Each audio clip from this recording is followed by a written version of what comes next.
পুরুলিয়া জেলার সংখ্যালঘু তৃণমূল কংগ্রেসের উদ্যোগে অনুষ্ঠিত হল ইফতার পার্টি। পুরুলিয়া শহরের মধ্যে অবস্থিত রবীন্দ্র ভবনে অনুষ্ঠিত ইফতার মাহফিল অনুষ্ঠানে উপস্থিত ছিলেন তৃণমূল কংগ্রেসের সংখ্যালঘু সেলের পুরুলিয়া জেলার সভাপতি সাদ্দাম হোসেন আনসারি, সভাধিপতি নিবেদিতা মাহাতো, বানদয়াল বিধানসভার বিধায়ক রাজীব লোচন সোরেন, পুরুলিয়া জেলা পরিষদের সহ সভাধিপতি সুজয় ব্যানার্জি, আইএনটিটিইউসি জেলার সভাপতি উজ্জ্বল কুমার, মাইনরিটি সেলের জেলা সহ সভানেত্রী নুরুন নাহা, তৃণমূল কংগ্রেসের মহিলা সভানেত্রী সুনিতা সিং মল্ল, মাইনরিটি সেলের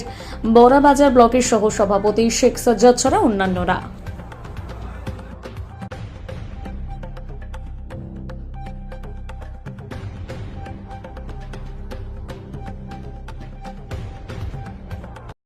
এখান থেকে আমি একটাই বার্তা দিতে চাই, আমাদের নেত্রী মমতা বন্দ্যোপাধ্যায় যেভাবে সম্প্রীতির বাংলাকে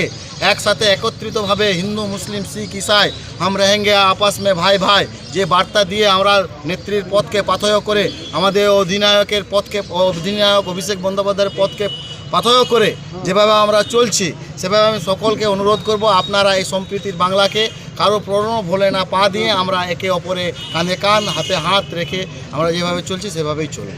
দেখুন, আমাদের নেত্রী সর্বজন শ্রদ্ধ মমতা বন্দ্যোপাধ্যায়ের নেতৃত্বে এবং অধিনায়ক অভিষেক বন্দ্যোপাধ্যায়ের নেতৃত্বে আমার রাজ্য সভাপতি মোশাররফ হোসেনের নির্দেশনায় যেভাবে সারা পশ্চিমবঙ্গ জুড়ে জেলায় জেলায় ব্লকে ব্লকে ইফতারে মাহফিলে ইফতার যে প্রোগ্রাম কর্মসূচি চলে যাচ্ছে, ইতিমধ্যেই চলে আসছে। আজকে আমরা রমজান মাসের 21তম রোজাতে পা দিয়েছি। আজকে সে মতে পুরুলিয়া জেলা সংখ্যালঘু তৃণমূল কংগ্রেসের উদ্যোগে সর্বধর্ম সমন্বয়নে সকলকে সাথে নিয়ে আজকে পুরুলিয়া জেলা রবীন্দ্র ভবনে আমরা আজকে 21তম রমজান উপলক্ষে ইফতারে মাহফিলের প্রোগ্রাম করেছিলাম। এখানে আপনারা দেখলেন উপস্থিত হয়েছিলেন আমাদের পুরুলিয়া জেলার সহকারী সভাধিপতি সুজয় বন্দ্যোপাধ্যায় থেকে শুরু করে হাজারি বাউরি থেকে শুরু করে আমাদের রঘুনাথপুরের কাউন্সিলররা ছিলেন, প্রণবদা থেকে শুরু করে সর্বোপরি উজ্জ্বলদা আমাদের আইএনটিটিসি সভাপতি ছিলেন, মহিলা নেত্রী ছিলেন আমাদের, এবং সর্বোপরি আমাদের সংখ্যালঘু যুব এবং ছাত্র থেকে শুরু করে সর্বোপরি সর্বধর্মের সকলেই আজকে উপস্থিত ছিলেন। আমাদের মধ্যে উপস্থিত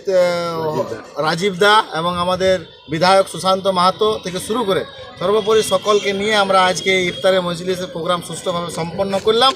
এবং আমি আজকে এখান থেকে একটাই বার্তা দিতে চাই, রাজীব দা